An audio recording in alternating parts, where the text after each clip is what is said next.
Uyg'urlardagi bexudlik qandoq tavlangan? Qo'rqinish dumna mashti tavlangan bexudlik. Abdori Mevlan Yasin. Tarixdagi har qanday davrga selishtirsak, hozir Uyg'urlarda bilimli kishilar va xalqaro tonilgan kishilar eng ko'p davri. Davlatlar va xalqaro organlarning diqqatiga va qo'llashiga eng ko'p erishgan davri.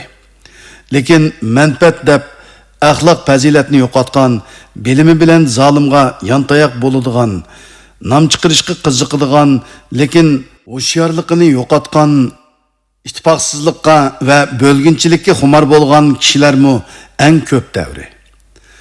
Uyg'urlarni bexudlik qoplab olgan davri. Hozir do'stlar bilan jam bo'lganda yoki kollektiv faoliyatlarda Sharqiy Turkiston, Uyg'uriston to'g'riliq paranglar xunukleşip ketdi. Uyg'urlar ochgan muhim yig'inlarda bo'lsa, mustaqillik to'g'riliq temalar asosan mavjud emas. Uyg'urlar orasida ruh va g'oya ongsiz holda yo'qilayotgan va hech kim parvo qilmagan kayfiyat tarqilayotgandek qiladi. Xitoyning zo'ravonligi qanchalik kuchaygan sari Uyg'urlar shunchalik beparvo bo'ladigan bo'lib ketdi. Uyg'urlarda bexudlikdan boshqa hech narsa qolmagandek ong formasi umumlashgandek qiladi. Uyg'ur faoliyatchilar vatan da'vosi yo'lida urilib so'qilib, yig'lab kulib, qaynam toshqinlari va hayotning davolg'ishlari ichida ko'p mushaqqatlarni chekkan bo'lsa-mu, ko'p badallarni bergan bo'lsa-mu, nimaga erishdi va nimani qoldirdi? Bularmu hayotning jabr qiynashlarida, xalqni qo'zg'ashdagi amalsizlikda va chorisizlikda ham iqtidorning kamchiligida beparvolik kayfiyatiga qamalgandek qiladi. Ammo yaqinda bir so'rinda bir do'stim menga shunday dedi. Qandaqli bo'lmasin, biz kulkilar bilan to'lgan, ko'z yoshlar bilan chilashgan, yolg'izchilikning ta'mini tetigan va gangirgan fasllarni boshdan kechirgandan keyin yanala vatanimga va millatimga bo'lgan mangulik rishta borligini bayqadim. Uyg'urlardagi bu bexudlik tasodifiy paydo bo'lmagan. U uzun yillik oldinish, osiylik, bostirish va qirg'inchilikdan yetishib chiqqan. U makro tarixiy jarohat, qurilma xarakterlik ijtimoiy xatar va muayyan siyosiy madaniyatning o'zaro giralishib ketishidan shakllangan. Amaliyotda Uyg'urlardagi bexudlik 100 yildan ortiq vaqtda xuddi po'lat tavlangandek asta-asta tavlanib chiqqan. Birinchi, tarixiy jarohatlik aslamalar. Ojiz dushman oldida Appa Xo'ja hokimiyatining terperang bo'lishi, Temur xalifa qo'zg'olonining mag'lub bo'lishi, birinchi va ikkinchi jumhuriyatning vayron bo'lishi, bu mag'lubiyatlar paydo qilgan gangirash va afsuslanish tuyg'usi, setivatdi degan g'azab va g'alaba qozondiq deb hayajon to'lash oldida tekkan ajallik o'q qatorliq tragediyalik tarixiy ko'rinishlar Uyg'urlarda kollektiv qayg'u hasratlik aslini qoldirdi. 1950-yildan tortib Sharqiy Turkistonda elib borgan 100 dan ortiq Xitoyga qarshi o'xshamagan darajadagi qo'zg'olonlarning xoinlarning setivitishi bilan mag'lub bo'lishi Uyg'urlarning har qatlamlarida ziyon va iniqsiz vaziyatdan o'zini apqichib tinish va afzallikni izlash, tabiiy tuyg'u, parakandichilik va davolg'ushqa bo'lgan tabiiy nafrat va saskinish asosiy iqimga aylandi. Chunki har bir Xitoyga qarshi qo'zg'olondan keyin va siyosiy harakatdan keyin Uyg'urlarning qini texmi ko'p oqdi. Jasadlar texmi egiz davlandi. Vatani texmi mustamliklashtirildi. Oila va mulklari texmi xonavayron bo'ldi. Qo'l putiga kishan texmi ching taqaldi. Beshi texmi to'van egildi. Jallotning qilichi bo'yniga texmi cho'nqir patdi. G'aliba Uyg'urlarga ta'tir qarab texmi jiroqlashib ketdi. Bular Uyg'urlarda tabiiy va haqli holda qo'rqish psixikasi yetildirib chiqdi. Uyg'urlar vatanparvarlik harakatlariga tabiiy va haqli holda cho'nqur gumon bilan qaraydigan bo'ldi. Uyg'ur faoliyatchilarga tabiiy va haqli holda ishonchi kamaytildi, hatto sundirildi. Ya'ni qayta oldinish, setilish, xonavayron bo'lishning oldini olish uchun ko'p sondagi Uyg'urlar har qanday ishga beparvo bo'lishni tanladi. Har qanday qirg'in va tutqunga duch kelganda bexudlikni tanlash tabiiy jonbeqish falsafasiga aylandi. İnsanlardaki qo'rqinish o'ziga cho'ng ta'sir ko'rsatgan yaqin mezgilda yoki navbatda yuz bergan voqealarning inkosi kelgusidagi tahdidlarni oldin mo'lcharlash yoki kutishdan kelib chiqadigan reaksiya. İnsanlar bu tahdidlarni o'ziga nisbatan xavf-xatar deb qaraydi. Haddidan ziyoda qo'rqinish jismoniy va ruhiy jihatdagi chekinish, qatmallashish yoki palash holatni keltirib chiqardi. Tahir Hamid yozgan Kechida tutqun qilishni kutish degan roman insonlarning bu qo'rqinish psixikasini bir qadar cho'nqur tasvirlagan. Bu xavf-xatarga bo'lgan sezgurligi va aslimalar oz sondagi odamlarni qarshi turishga, ko'p sondagilarini o'zini qochirishga yetaklaydi. Coğrafiya, siyosiy va iqtisodiy cheklamalar odamlarni atrofidagi muhitga beparvo bo'lishni tabiiy tanlash yo'liga aylantirdi. Ikkinchi, hayotning aniqsizligi va hayot qilish besimi. 1950-yili Xitoy Sharqiy Turkistonni ishg'ol qilgandan keyin Uyg'urlarning hayoti, davlat organi, siyosiy tuzum, siyosiy psixologiya, ma'rif, madaniyat, saqliq saqlash, mal mulkini saqlash va xizmatsizlikning andishisi qatorliq ijtimoiy qatlamda gavdalangan yo'shirin qo'rqish psixikasini tavlab chiqdi. Odamning psixikasi yashayotgan muhiti va madaniyat kayfiyatining ta'siriga uchraydi. Uyg'urlarning an'anaviy madaniyati bo'lsa, kishilarning qalbidagi yaxshi niyatlarni uzluksiz kuchaytiradigan, yaxshilik va yomonlikning o'z oldiga mukofoti yoki jazosi bor degan prinsip cho'nqur yildiz tortgan.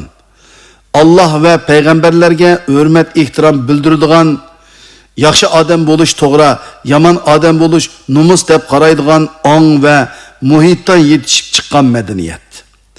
Lekin Xitoy Sharqiy Turkistonni ishg'ol qilgandan keyin to'xtamay elib borgan siyosiy harakatlar, masalan, yer islohoti, aksil inqilobchilarni bostirish, 3ga 5ga qarshi turish, kapitalistik sanoat va sodini sotsialistik o'zgartish, o'ngchilarga qarshi turish, madaniyat inqilobi, planliq tug'ut, yerlik millatchilikka qarshi turish, bo'lginchilikka qarshi turish, dinsizlashtirish, radikallikka qarshi turish, janublik Uyg'urlarning qo'li bilan shimollik Uyg'urlarni urush qatorliq harakatlar, bundaq vahima ichida yashash Uyg'urlarda bir xil qo'rqinish tuyg'usini, ya'ni yurak qatlamlarigacha singib ketgan Xitoydan qo'rqish tuyg'usini paydo qildi. Tutqun bo'lish har vaqt qor besib turdi. Uyg'urlardagi bexudlik, mushundaq terrorlik va qirg'inchilik hukmronligida tavlangan va ko'ndirilgan. Xitoyning yolg'on so'zlari Uyg'urlarni aldadi. Lekin mustahkam irodasini sundira olmadi. Xitoy elib borgan zo'ravonlik qilmishi va tahdidlari Uyg'urlarni tamtiratdi va bexudlik psixikasini tavlashga boshladi. Uyg'urlar maktabga borsin yoki xizmatga iltimos qilsin yoki yo'l xat so'rasin yoki nikohlanmoqchi bo'lsin, cho'qim jadval to'ldiratdi. Yana pomishchik, boy deydigan, o'ttir dehqon, tuvan o'ttir dehqon, namrat dehqon, ishchi, savdogar qatorliq turlarga ayirdi.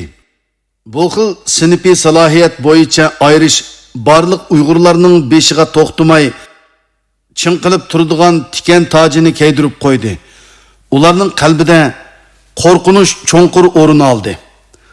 Uningdan boshqa yana nopos cheklimisi, raxt, go'sht va shakar qatorliq kundalik turmushga lozimlik narsalarni setib olish uchun tarqitib beradigan har xil ta'minot biletlari, planlıq tug'ut, har qandaq faoliyatlarga chetilib qolganlarga va ularning oilasiga qo'llanadigan cheklamalar, yolg'on yovdaq so'zlar bilan ommani o'zaro urushishga quturtish. Bular Uyg'urlarning qalbidagi qo'rqinish tuyg'usini uzluksiz cho'nqirlashtirdi. Uyg'urlardagi qo'rqish psixikasi 1950-yildan tortib Xitoy qirg'inchiligida tadrijiy yetishib chiqqan. Maktab xizmat o'rni, asos qatlam va axborot vositalari qatorliq har xil yo'l va usullar orqali Xitoy Uyg'urlarga qo'rqinish tuyg'usini singdirib kelgan. Yana atrofida yuz bergan har xil qirg'inchilik va ziyonkashlik turmush misollari orqali bu qo'rqinish psixikasini kuchaytgan. Xitoyga bosh egishdan boshqa yo'l qolmaganligini tushungan Uyg'urlar bexudlikni tanlashga majbur bo'lgan. Uyg'urlar qo'rqinish ichida bo'ysunishga, qo'rqinish ichida yashashga, qo'rqinish ichida Xitoy yo'lga qo'ygan har xil o'zgartishlarga bo'ysunishni tanladi. Yolg'onchilik, razillik, to'qinish va kurashlar ichida qabih va razillikni bir xil jahondorchilik falsafasi qilishni o'zlashtirgan. 3. Uyg'urlarga hech qanday ijtimoiy kayfiyat yo'q. Uyg'urlarning mulkiga, shaxsiy bexatarligiga, ijtimoiy turmushiga, jon beqish usuliga, e'tiqod ishtiyoqiga va so'zlash erkinligiga hech qanday kapolat yo'q. Kasallik va iqtisodiy chekinish qatorliq tuyuqsiz zarbalarga bardoshlik berish iqtidori asosiy jihatdan mavjud emas. Uyg'urlarning kimligi, o'rin, obro'yi, kasbi, hatto ilgari Xitoyga qo'shgan tuhfalarimi haqiqiy kapolat bo'la olmaydi. Nurbekri buning tipik misoli. Vaziyat tuyuqsiz o'zgarganda o'zini apqachadigan chekinish yo'li bo'lmagan reallik Uyg'urlarning kelgusiga bo'lgan andishisi bir umri hamroh bo'ladi. Hamda bu xil hamrohlik tuzumi butun hayotida faqat kuchaydi, azaymaydi. Bu Uyg'urlarning har qanday irqiy qirg'inchilik va zulm oldida shunchalik beparvo, shunchalik bexud va shunchalik so'g'oq holatda bo'lishining sababi. Qo'rqinish va vahima sababidan zulm, eksploatatsiya va qulluqqa uchirganda qarshilik ko'rsatishga butunlay amalsiz qoladi. Birdan bir tanlash yo'li bo'ysunish bo'ladi. Beparvo va bexudlik jon beqish yo'liga aylanadi. Davomliq tashvish ostida yashagan millatda qo'rqinish psixikasi taraqqiy qiladi. Qo'rqinish psixikasi eg'irlashib ma'lum darajaga yetganda o'zining kimligini unutib qoladi. Qo'rqinishga tikilib qaragan vaqtimizda qo'rqinishmi bizga ko'zini uzmay tikilib qaraydi.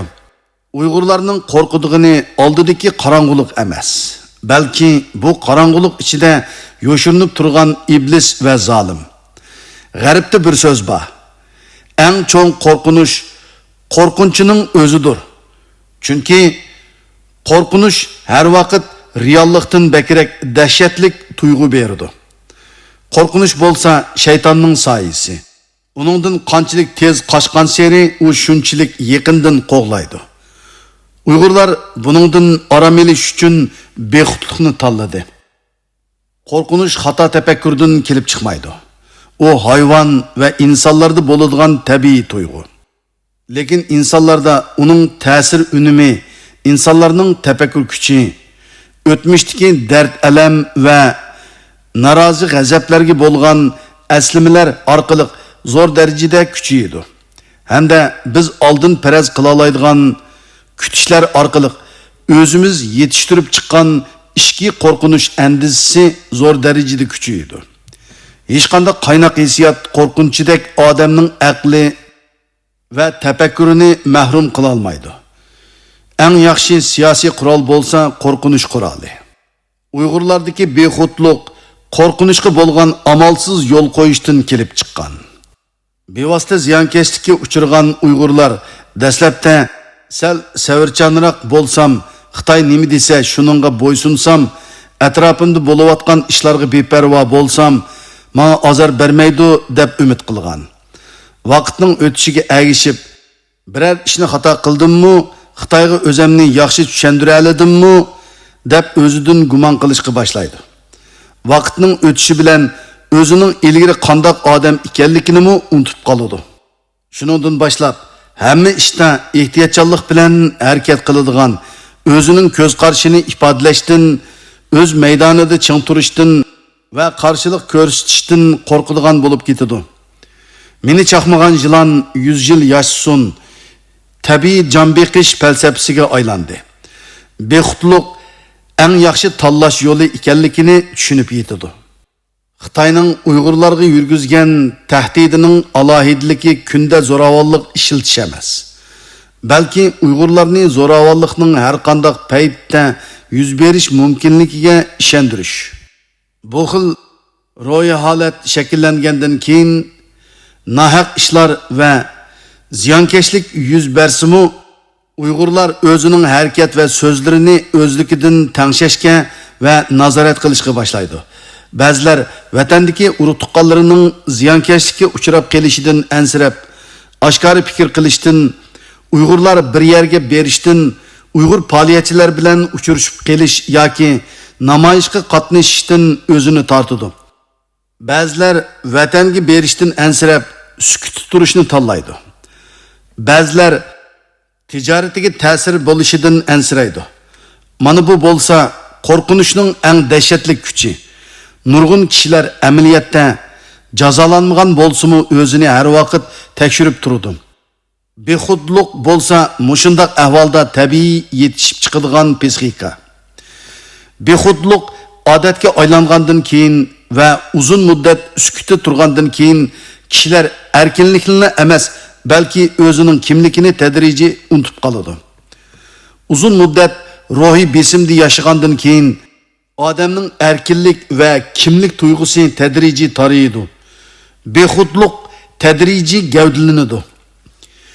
Bexudlikninki insonlarga akiladigan vayron qilish kuchi namratlik, kasallik va tutqunlikdanmi ishib ketadi. Uyg'ur madaniyati bo'lsa ishlarning tabiat iqimiga agishishini va ojizlarni yo'lashni tashabbus qiladi. Xitoy madaniyati bo'lsa kuchlik ojizni bo'zaq qilishni tashabbus qiladi. Uyg'ur madaniyati bo'lsa ishlarning ilohiy kuch tarafidan yaratilganligini aytadi. Xitoy madaniyati bo'lsa insonlarning maymundan taraqqiy qilib paydo bo'lganligini ilgari suradi. Uyg'ur madaniyati bo'lsa yaxshi ishlarni qilish fazilat deb toniladi. Xitoy madaniyati bo'lsa yaxshi odamlar ahmoqdir va vijdonning nima qiymati bor deb qaraydi.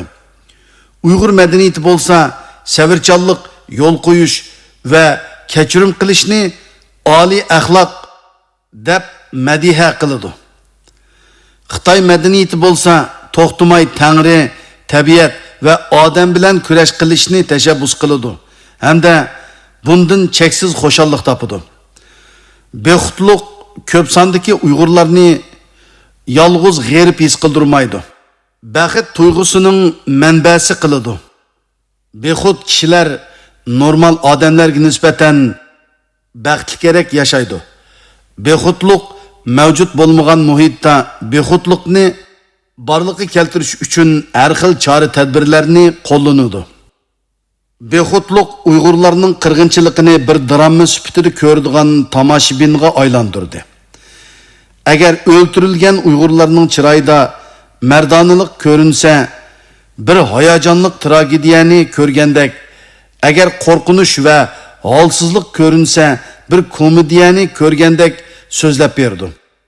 Uzun yillar Xitoyning bostirish va o'ltirish siyosatlarida nurg'un Uyg'urlar faqat uxlab qolmay, faqat ong-sezim iqtidorini yo'qotib qolmay, Xitoyning ideologiyasining bayonotchisiga aylandi.